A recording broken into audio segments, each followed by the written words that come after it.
kasih masuk. Buka lalu kasih masuk limbah.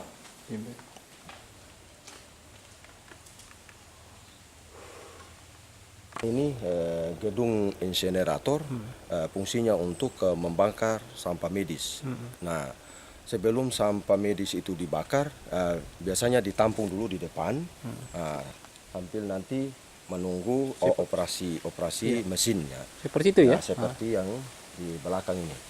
Nah, sehingga kalau misalkan kemudian ada sampah medis yang terbuang sampai ke laut, nah itu jujur saya bantah bahwa tidak mungkin dilakukan oleh pihak rumah sakit, karena pihak rumah sakit punya cara penanganan sampah seperti yang kita lihat sekarang. Lalu kalau misalkan ada yang di laut itu, saya curiga bahwa mungkin saja ini dilakukan secara personal di rumah.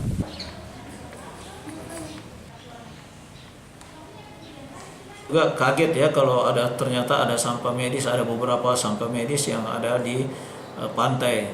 Nah, saya akan panggil semua, saya akan membuat surat ke rumah sakit maupun puskesmas serta perawat-perawat yang ada di sini untuk melakukan pembenahan dalam hal limbah-limbah atau sampah-sampah medis.